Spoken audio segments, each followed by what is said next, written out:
and then they want to stay in their homes, and then need to ask, what do they need to do in order to stay in their homes? So, but the research group also looked at continuing care facilities, what kinds of questions you ought to be asking. They did all kinds of research, including found some group of people who buy RVs and just kind of drive around the country and have the bumper stickers that say, "We're spending our children's inheritance." I mean, there are house sharing as an option. I mean, there are lots of different things that this research group researched, and it was pretty interesting to see the different kinds of options there are. I mean, when my parents retired, they moved to Florida. That was their option. They didn't really think that there were other kinds of options, and they essentially had a recreational retirement, which was what they wanted. It isn't what I want. Okay, so the research group comes upon the Beacon Hill Village. The village movement began in Beacon Hill in Boston. It was, I think, 2001, when the neighbors in Beacon Hill, which is pretty Tony neighborhood, essentially do a big circle around, it's not like a neighborhood, do a circle around the community and said, if you live within this circle, we're going to create what essentially is like a condominium association on steroids. I mean, you don't move into a building together, you stay in your own home, but together you try to figure out what the community within that circle needs in order to be able to stay in their own home, what kind of services they need, what kind of community they need. It was apparently spectacularly successful. People heard about it and started calling them from all over the country, how do we start our own villages? So eventually a organization, a movement was created called Village to Village Network. So if you're interested in that, it's V. I'm gonna take notes on the back of this. Is that okay? Yeah, it's V2V, V2VOV network.com, I think.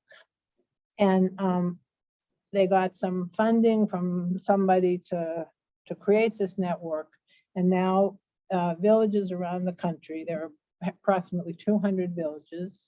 These are neighborhood villages, not faith-based villages. And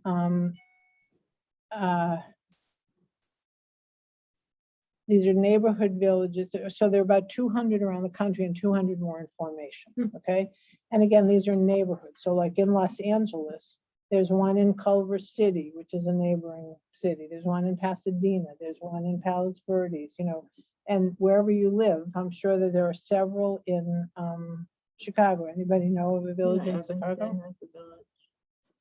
And Evanston has a village. Anybody else? Or at least I didn't know. internet-based, No. So nothing to do with the internet. the way it works is in Culver City, a bunch of people get together, lay people, neighbors get together and say, I want to stay in my home. What do I do? They get together, they figure it out. Then it's a village. Very often you pay a certain amount of money. And again, I'm making this up, but in Beacon Hill, maybe you pay $800 a year. In some places, and you hire a executive director to kind of manage it. Some places are completely volunteer. There is a wonderful village in New York City called Bloomingdale at Home.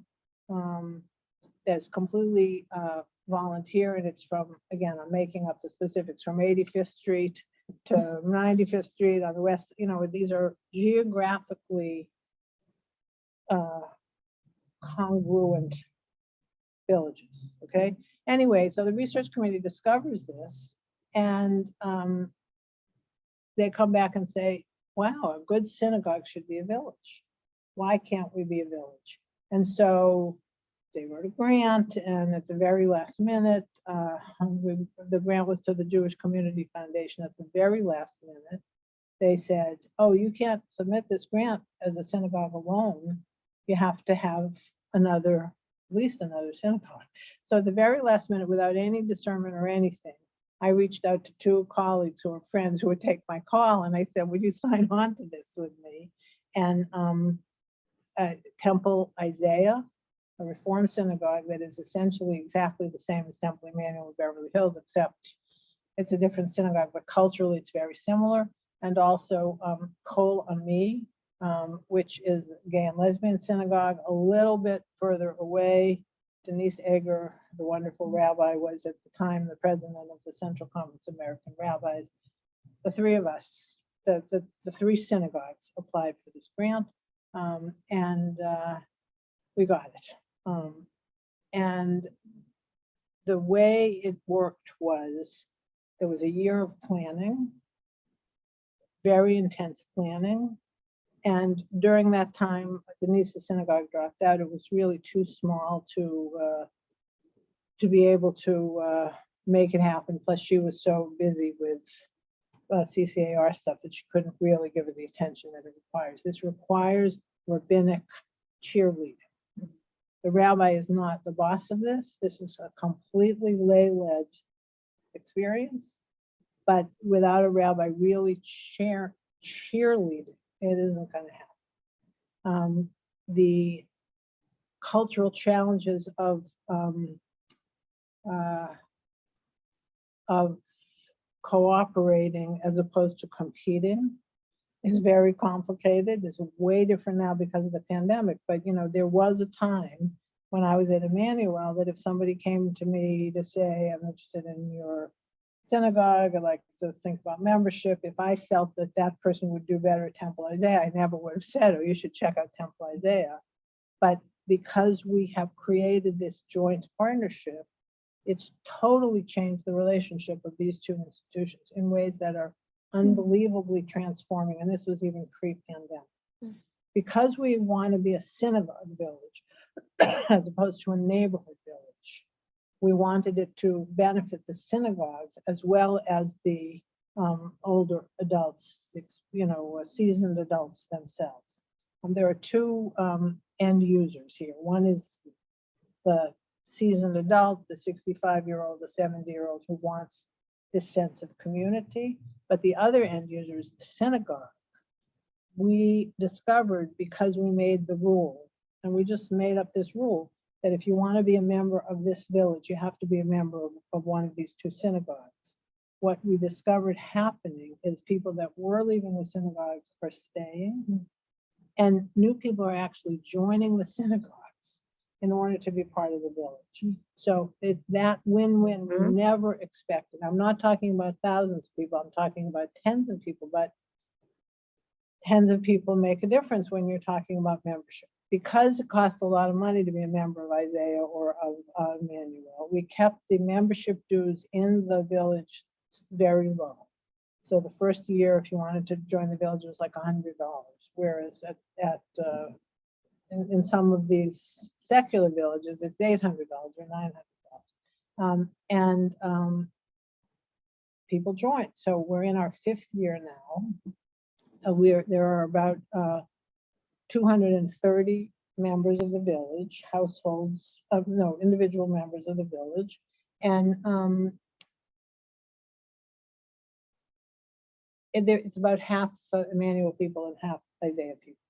And what has happened because of it is the rules are that in order to get or give services, and by services I mean I'm going away, somebody has to take on my barrels, right? Or I need a ride to the hospital or whatever. In order to give or get those, services, you have to live within a certain area where the two zip codes of the congregations most overlapped. But if you're a member of the congregation, you can join the village and you can come to any of the village programs, regardless of where you live. You just can't get the services. And why? Because how far would I drive to bring food to somebody who's sick, who's not my friend? Particularly in Los Angeles, there's a kind of limit. So that's how we do that. We thought people would join the village because they wanted to give or get services, a sense of purpose. What we discovered to our real surprise is that people joined the village because they wanted friends. It was just shocking. Who would imagine that I would need friends? I mean, when I'm the rabbi of my congregation, I don't have time to go to the bathroom, much less, hang out with my friends. But when you're in this age cohort and you're no longer doing what you did, you need friends. And that was stunning. Okay, there's a zillion more things I could talk about. I have some material to show you, but ask me questions. Laura, how do you define service? Well, so And this, how does that fit in with other organizations that, CJE is sitting here, that provides services? So it's, okay, did you guys hear that? How do you, what are services? Now, this is a work in progress, and we made it up. And there are lots of different ways to do this. I'm not suggesting that this is the only way to provide services for this age cohort. This is one model that has been really successful, and it's been a work in progress. When we started, the requirements for joining were that you had to commit to give 4 hours of service a month. And service would be taking somebody to the doctor, and that it would be kind of all monitored through the executive director, although secular villages do some of this just online, again, this is pre-pandemic. It turns out that didn't work. It didn't work, and to my disappointment, honestly, a lot of the people in this age cohort, been there, done that, I don't want to have to do that, and were not really willing to either commit to that or to let us know when they were providing those services. As relationships develop, people drive their friends to the doctor, right? And I wanted to collect that data because I want to someday be able to show it to whoever going to fund us or not.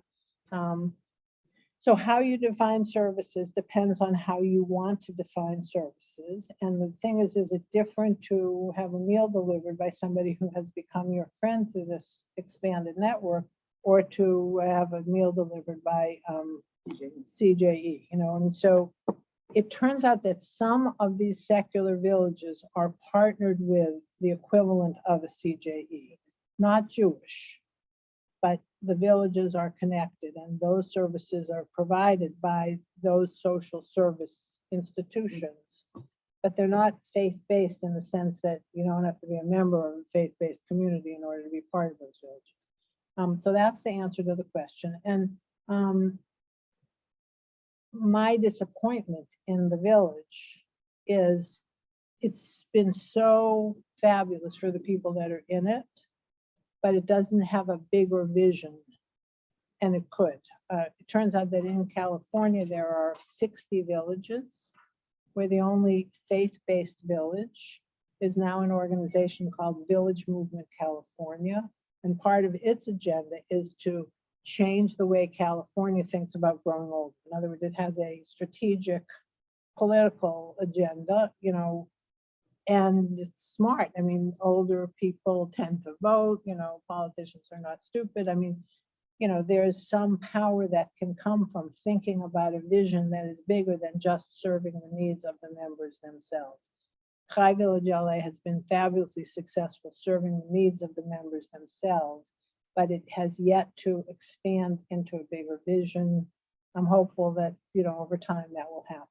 One of the things that's starting to happen in the world of this life stage is a concept called co-generation, which is recognizing that nobody really wants to be in a siloed space, but how can we engage the energies of this generation and the energies of other generations to work together on issues that we all care about. There's a lot of programs that are, mentoring programs where people like us are working with younger kids. What they often miss is the cohort of the volunteers themselves, so that I might have a relationship with the kid that I work with, but I don't have a relationship with all the other people that are working with kids. What would happen if we really paid attention to developing a cohort That's one thing, but, and the other thing is that the vision that, it's my wisdom that I'm passing on to the next generation, le door va door. Turns out it should probably be door im door or whatever, you know, because there's a lot of possibility as we learn around climate issues, you know, that we ought to be working together because we care about climate, and along the way of working together comes these kinds of relationships that are very nurturing. And by the way, all the data indicates that when we're engaged in multi-generational stuff, everybody benefits. We benefit, very specific metrics of blood pressure and health, you know, I mean, there's no question that the next piece of this work needs to be to really think through what cogeneration means. And by the way, here synagogues and churches, I think, are, it's like one of the few potentially multi-generational institutions that still exists. So that's the answer to your question. We still have a lot of work to do on that. And there are people who are doing the work. We now have a pillar now of Chai Village is exploring cogenerational programs. We have a bunch of pilots that have been worked. I mean, you know, so once you get going, you can take it wherever you want. There's not a blueprint, you know. Anyway, so that's the answer to that question. Can I ask a follow-up? Sure. There's a part of me that's just not getting it. And I mean, it sounds terrific. I'm just wondering, I moved to LA, I joined it. But then maybe not be good because maybe people have already been there. So what happens over, let's say, 3 months? Well, you can say pre-COVID. Okay, so you join the village and, you know, immediately there's like a buddy that reaches out to you. But this is pre-COVID, okay? And then there's this range of programs that are done by the villagers themselves. So you're interested in flower arranging. And it turns out that Sandy is interested in flower arranging, and she says, okay, 4 o'clock on Tuesday afternoon, anybody's interested in flower arranging, meet at my house. We mostly meet in people's homes, which means the limit to the size of a program is very small.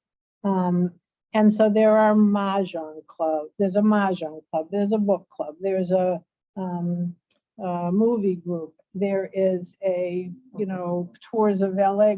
The difference between a good synagogue and a village, at least in LA, it might not be true here, is that in the synagogue programs for this cohort. The difference is that the village is that the villagers themselves are creating the program. And it turns out that the mistake that I think the Jewish community has made is providing services for, providing programs for people in this age cohort. We're talking about, not about a chronological age, but a functional age, really. I mean, we're smart, we have experience, we were whatever we did in our previous, I want to do that myself. I don't want it to be done to me, right? And so that's the huge difference. And the other thing, and this is a critique of all of our synagogues, when I was the rabbi at Emmanuel, I didn't know who these people were. You know, I didn't know that this one was a, you know, a lawyer who had, you know, argued in front of the Supreme Court. In the village, you become visible. And the best thing that we do, and you can do this in your synagogue, even without a village, is there's a newsletter that comes out once a week, and it begins with a story of a village. And there's somebody who actually interviews people, and you tell your story in like 2 pages, and so you don't have to click through if you don't want. But you know, suddenly you're not invisible anymore, right? And the villagers themselves have expertise. Somebody worked at Rand and knows everything about China, and somebody was the dean of the law school, and they offer these. You could do this in your synagogue, but somebody has to be paying attention to it, and somebody has to be seeing who we are. The village sees who you are because of these kinds of connections. It addresses the invisibility issue. Exactly, right. That clarifies it. Thank you. I mean, and you know, those fears, it turns out, and we didn't really know this was going to be the case, but the fears that people articulated, that they were invisible, they're not invisible anymore. that they were isolated. They're not isolated anymore. They're not without purpose, because in a way, for many of these people, the purpose has been being connected to the village and growing the village and all the work that it takes, and and that's the piece I think we could do much more with. That I would love our village to be more engaged intentionally with other partnerships in the community and voting rights and blah blah. And the fourth thing, dependence. What you learn from the village is nobody's ever independent. We never were, and we never will be. The question is, what does it mean to be interdependent? If I, God forbid, got sick, my kids who live in Boston or in Portland would be back in LA in a minute. But if I need help with my technology and I can't do it over the phone, they're not coming home to help me, right? There is, interdependence. My needs get taken care of much more, because I can stay in my house until I can't climb a ladder anymore to screw in a light bulb, unless there's somebody else will come and screw in a light bulb, right? And so that's what this is ultimately about. Why hasn't it happened in the synagogue? Well, it's a good question. Especially if you have a large synagogue, don't people say, I want to have a book club, I want to have a hiking club? You would think, other than two synagogues together, at least there's more people. Maybe there's, but I don't understand why doesn't that Why happen? doesn't this happen just in the synagogue itself? I think in a really good synagogue, it does. The difference is, I don't think we did have a really good synagogue in this way. I think it was a very professionally driven synagogue. And I think that, the Chesed committee, or whatever the equivalent was very kind of vanilla, in the sense that you had a baby, you would get a baby blanket, or you were sick and but it didn't really create the kinds of community what a village is about. Like lay leadership, it creates more lay leadership. Right. And the lay people own it as opposed to the professional staff. But, anyway, so that's a good question. Could Emmanuel have done this on its own? No. Could Paul Kipnis's synagogue in Calabasas, or Ami, which is not a huge synagogue, but is a very engaged synagogue, do it on its own? The answer is yes, because after we saw that this was such a good model, I started to get calls from people all around the country asking about it, or Zoe Klein, who was the rabbi of Isaiah, and it was sort of overwhelming. And so I created a aspirational nonprofit that doesn't exist yet, called the Synagogue Village Network. And the idea is that you're interested in this and you engage somehow the Synagogue Village Network to help your synagogue create a village. Anyway, we got a little bit of money.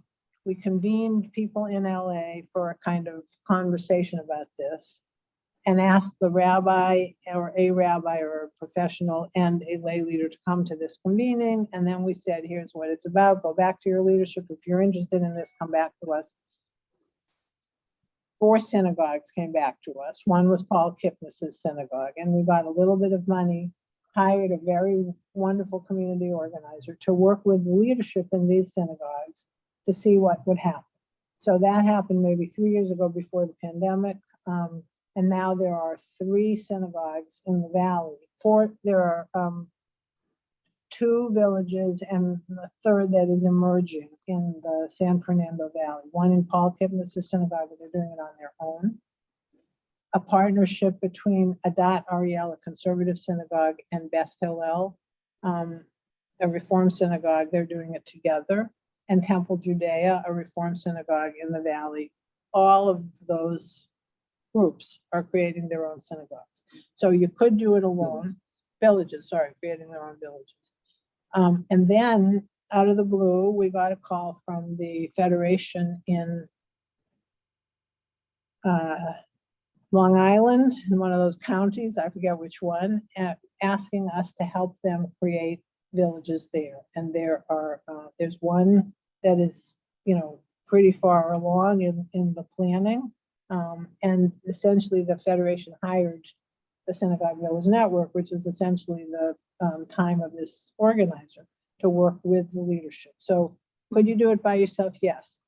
Does it have to be a synagogue? If it's a partnership, I'd love somebody to try to do this with a church. I think that would be incredibly interesting. I mean, you know, it's an idea, and you take the idea and you do with it whatever you want. But there are some things we've learned along the way, and would be happy to share them with you. So just to take a quick look, here is, There's one quick yeah. question. Go ahead. Are people reticent to join the village, or are they welcome to join the village if they don't drive? Well, so yes. And that's a big issue in, particularly in Los Angeles, because we don't drive. It's really hard. But yeah, this has to be, I just kind of hope that there's a balance, enough people who drive to. where you figure out if it turns out that driving is the most important thing, a village could decide, okay, we're going to raise the money to get a van. I mean, you know, there are other ways to solve, or you become active politician, you know, and I mean, there's a lot of ways to deal with the issue of transportation, which is hugely important. I would also think that that would be. Can you guys hear these questions? Yeah, actually, I would like to ask a question too. So when Okay. she's done. Okay, Because not even a question, but I would think that that would be addressed by the very thing the village does. If somebody needs a ride, that's a perfect example of how the village system would work, right? If it's balanced, I guess it just, I mean, so it it wouldn't doesn't work become if everyone didn't drive. Like, it wouldn't work if the majority of people no, don't I drive, think it could, you know, whatever the issues are. unless they figure it out. like Right, you I mean, so like where there's a steering committee that is now a board, you know, but it's not, we're not our own 501c3, High Village LA, we're not. We are a program of one of the two synagogues. So all the back office stuff is done by the synagogue. The biggest problem in the sharing is clearing the calendar. We made a decision, this is not a synagogue. People are members of either Isaiah or of Emmanuel. We never do programming that conflicts with tent pole events, right? If there's a fundraiser, if there's a whatever, the clearing the schedule so that there will never be a High Village big event that will, we don't have a Passover Seder on the first or second night. We have a Passover Seder on the whatever night, so it doesn't conflict. No high holiday programming because, you know, this is not a synagogue. And what's happened is people's relationship, I mean, there's all this data I could show you. Their relationship to the synagogues has deepened. Because one of the ways you could volunteer was by volunteering at the synagogue. And so suddenly we had more Shabbos greeters, or when there was still a Purim Carnival, we had more people who were willing to be Purim Carnival volunteers. I mean, it's been such a win for the synagogue. And the truth is, a good synagogue could do this on its own for $125,000, hiring a great engagement worker for this age cohort. This High Village LA is not costing the synagogues that much money. Initially, it was grant funded. I know that's scary because, believe me, it's really hard to get that money. But after a while, both synagogues have built into their budgets $25,000, $30,000 a year.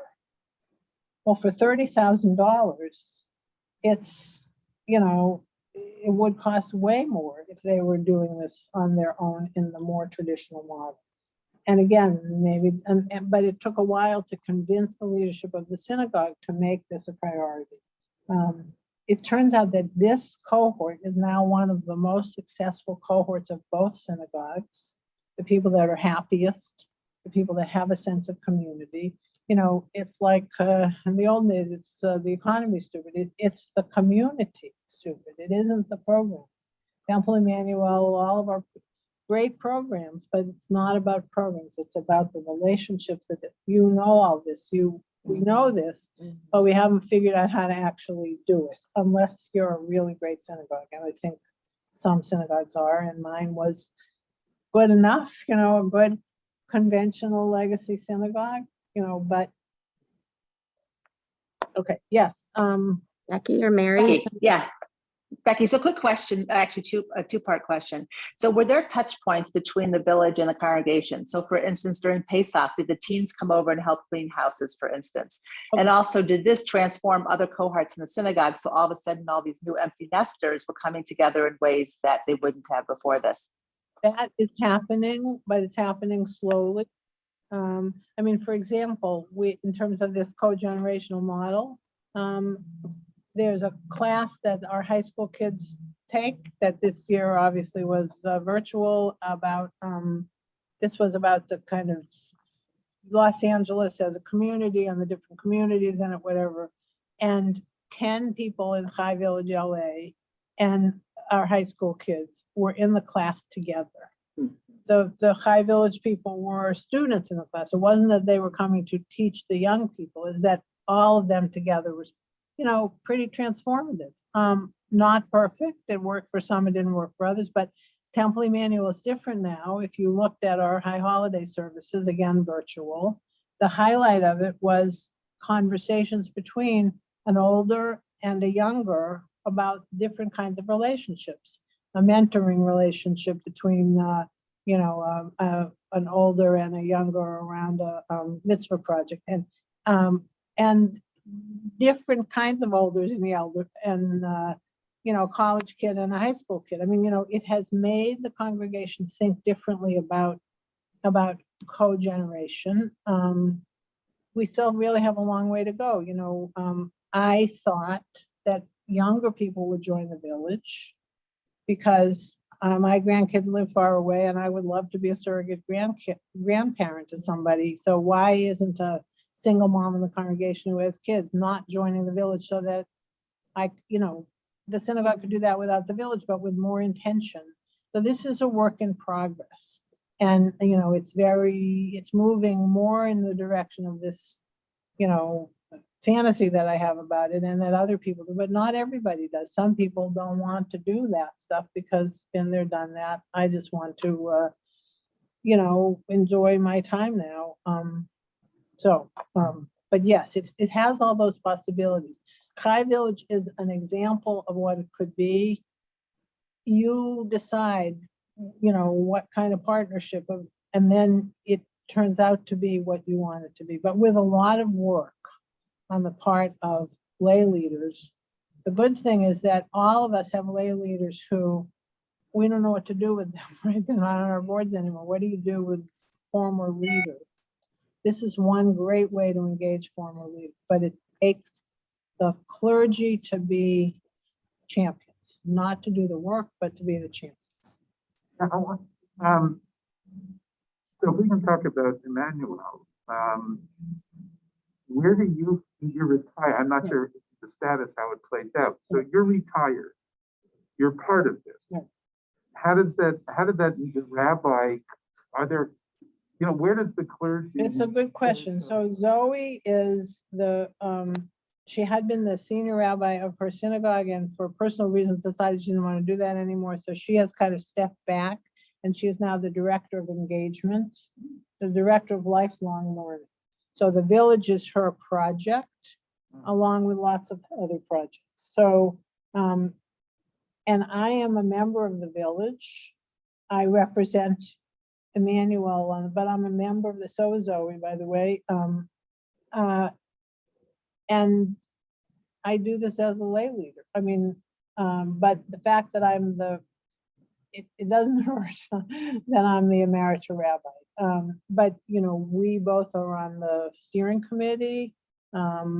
Zoe supervises the executive director of the village.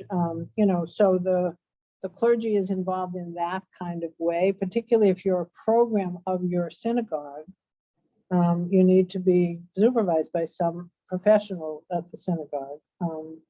And our executive director, her salary comes from the monies that we raised and through membership, etc. But it's all done through the synagogue in terms of you know, the back office stuff. So the investment of a synagogue is not only the investment of a clergy person as this cheerleader, but also, you know, back office stuff, right. But you also have to have, and it may be particular to this case, because you're the emeritus and you're there, a good relationship with the emeritus and the current Right, clergy and trust Right. and navigating, God forbid, someone's gonna die in the village. Right. Who's gonna do the funeral? So- All those, Yeah, so what's good about this is we know what's happening. Our executive director, our lay leaders know what's happening in the lives of a lot of these people that the rabbis wouldn't know about. And when somebody is sick, the first question is, can I tell your rabbis? And then the rabbis, so the synagogues are still very involved. I would not, through the village network thing that we're trying to create, the first conversations with the rabbis. If the rabbi's not into it, it's not going to happen. Paul Kipnis, we were able to do this at his synagogue because we got this grant. And as we're trying to figure out now moving forward without grant money, how can we continue to help synagogues do this? What Paul said to us was, I would not have given money up front for this because I would have said we could do this ourselves. And he's a great rabbi and it's a great community and he might have been able to do it himself. 3 years into it, he says, now that I know what it is, I want to be able to give money from our budget to it, but I wouldn't have known that at the beginning. So this is something that you sort of have to work out over time, and how to fund it. You're not going to get enough money from membership to fund it. So how are you going to fund it is a challenge. You see one executive director overseeing multiple. I think that's a villages? really interesting question. So in the secular village movement, there's the village itself, but there's also a hub and spoke model where there is a sort of central whatever, and then that's the hub, and then there are spokes. And so it's conceivable, depending on the numbers of people, that would be something to explore. It's conceivable that this could be a project of CJE, and then the money comes from CJE to do this work in synagogues with a sense of connection. Rabbis have to not be competitive with each other. I mean, but again, now people at Temple Emmanuel study with Zoe Klein. And now people at Temple Isaiah come to our Shabbat morning minyan because Isaiah doesn't have one. I mean, it's changed the relationship between synagogues in ways that's just completely extraordinary, so that now they're talking about some kind of shared vision of a religious school that never would have been even imaginable before Chai Village was a success, and frankly, before the pandemic. Everything has changed because of the pandemic. What happened with the pandemic is that we were able, like a lot of everybody else, to pivot. Lots of training went on over the phone to get folks like me who are not that computer literate to be able to be part of a virtual community. Everybody had a buddy, people were called. It saved people's lives. I mean, I can introduce you to people who said, if it weren't for Chai Village, I don't know how I would have lived through this pandemic. Incredible program, including, not only a book club online, but a virtual tour of the such and such museum in some other country, where you are on a virtual bus and you have a real tour guide. And, I mean, it saved people's lives. And it's going to be interesting to see with all of us what happens as we make a shift back to some kind of hybrid universe. I mean, it's never going to go back to, so, how could this kind of intense community help us deal with issues of isolation and loneliness, which, by the way, is a major public health issue. If this COVID thing ever goes away, we still have an epidemic of loneliness. And, again, there's all this data, in a different kind of talk. I could give you the data. You don't need to know the specific data because the people whose lives have been affected by it. There's been a Berkeley study about villages over, the course of the last 10 years or whatever, all kinds of metrics indicate that people that are engaged in these villages are much better off in hundreds of ways than people in the same age cohort who are not involved in this kind of community. So again, you know, you figure it out, but it's possible to imagine at least a conversation among some of you where there might be a good fit if a shared model is something that you would be interested in. I think the conversation starts with questions about funding or starts with questions about interest. I think it starts with questions about interest, because all the money in the world wouldn't work if you didn't have people that were into it. I mean, we have here's what we have, the stages of the development of a village. First, there's the visioning stage. Then there's the creation stage. Yeah. The visioning stage, the creation stage, the launch stage, and the institutional stage. So this takes work of your lay people. Okay, I'm not going to go through it, but I just want to see. Okay, the other thing that we have is a toolkit. If you, Village to Village Network has a toolkit.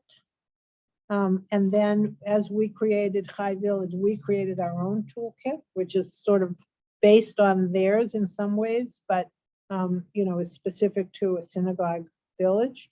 And in the toolkit table of contents is this.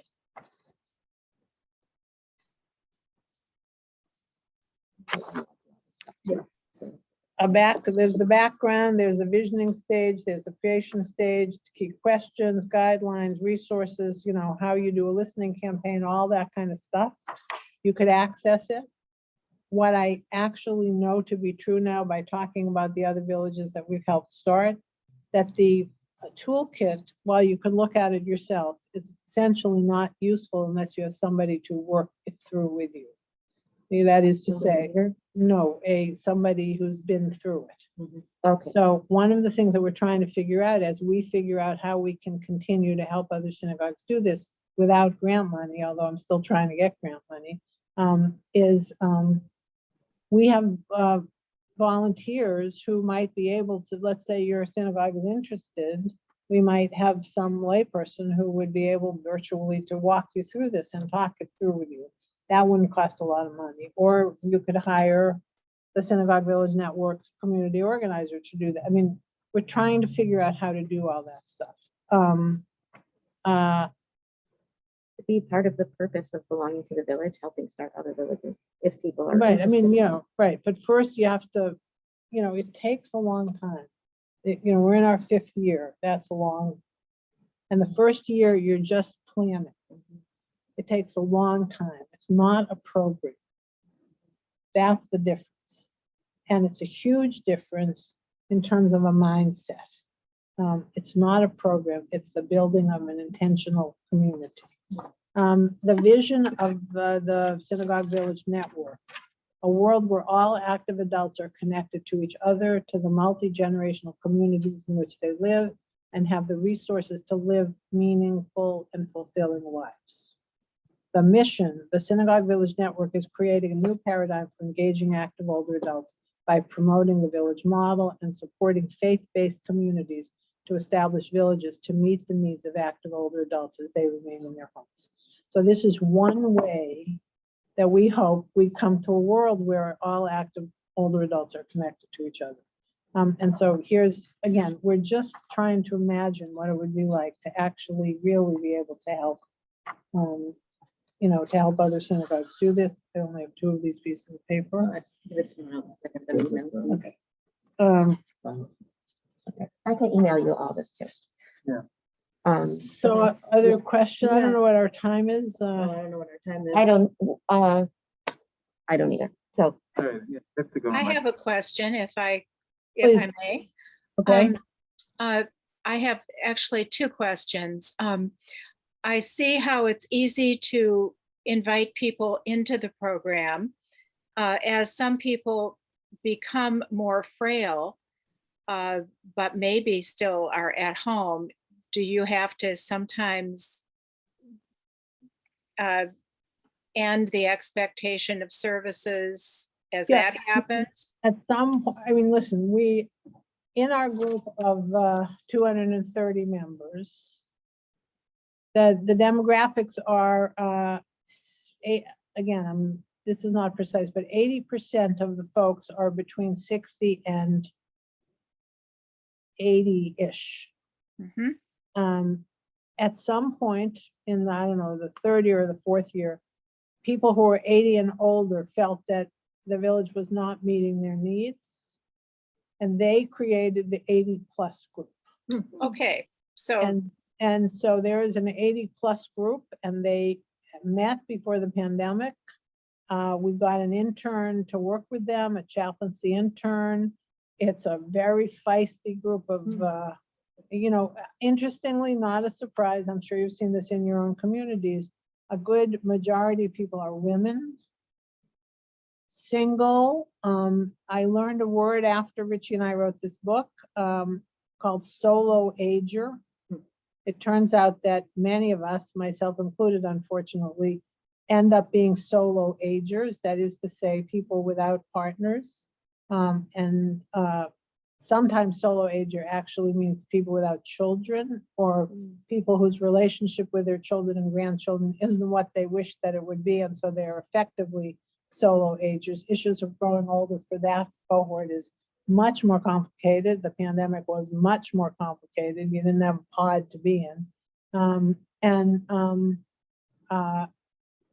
A lot of the 80+ people are solo agers, and they're going strong, right? And they met in person with their caregivers, and now online. They're still meeting, and they've been trained to be able to get on Zooms and all of that kind of stuff. I mean, there are difficulties with technology, but the point is, it was a need that the members themselves identified, and the members themselves figured out how to solve. And honestly, one of the real benefits for me in working in this age cohort, besides the fact that I'm in it, is the multi-generational stuff goes that way as well as this way, in the sense that, they're like 90-year-olds. I want what she's having. I mean, I want. yeah, I hear you. I agree. Those role models and, a decade or 15 years older are very helpful. So My just to give you an example, and this is not because I'm a rabbi, but in the village, there's a 95-year-old that I go out to dinner with now, literally out to dinner on some regularity because of the connection that we made to each other through the village. And another woman in the village recently died. She was also in her 90s. And among the real mourners were people in my generation who were her friends, who became her friends and had lost a friend. Okay. Which, by the way, raises all kinds of issues for us rabbis about how to identify friends as mourners in a tradition that doesn't see that. That's something that is very important. Okay, sorry, next question. And my second question is, do the members of the village then have to have some kind of expanded legal relationship to one another, or insurance? When I think of driving people in my car, or, just as the nice rabbi's wife, I've been in the last 2 years asked by 3 solo agers to be power of attorney. So all of these are issues that emerge not just for us, but also in the secular villages as well. People, and that's really changed. As part of the toolkit is a kind of members things to consider, accessibility, new member evaluation, orientation. And part of the orientation are issues of, if you're going to drive, you have to have a driver's license. You have to have insurance. You have to, if something were to happen at this moment, we're covered under the insurance policies of one of the synagogues as a program of the synagogue, just like if somebody in But yes, these are very serious issues and there's a lot of material about it. And initially you had to be fingerprinted as well. I don't think that's true anymore. I'm not sure why, but again, we're going through, and so there's like a volunteer lawyer, or eventually maybe there's a lawyer that you pay to make sure that you've covered all that stuff. But yes, those are very serious questions. I would And- think that the liability would change because it's not a professional service. It's like a friend to friend. But it isn't really, because it's a program of the synagogue. Right. You'd think someone could sue the synagogue. Exactly. And I mean, listen, people sue the synagogue all the time, for other stuff. And, but I mean, like, for example, if I were to take you to the doctor, do I just drive you to the doctor's office and leave you? Do I go into the doctor's office? Can I come into the doctor's office? Can I sort your pills? The answer is no, I cannot do that. I mean, so Can I help you out of the car? right, okay, and Oh, right. does the car have to, right, so all of these are issues that you would need to figure out how to deal with, and some of them you wouldn't be able to deal with. Or you figure out a way to deal with them that isn't just me driving you to the doctor. So these are all issues that you would need to think about. Okay, so I mean, I see that people are getting ready to go.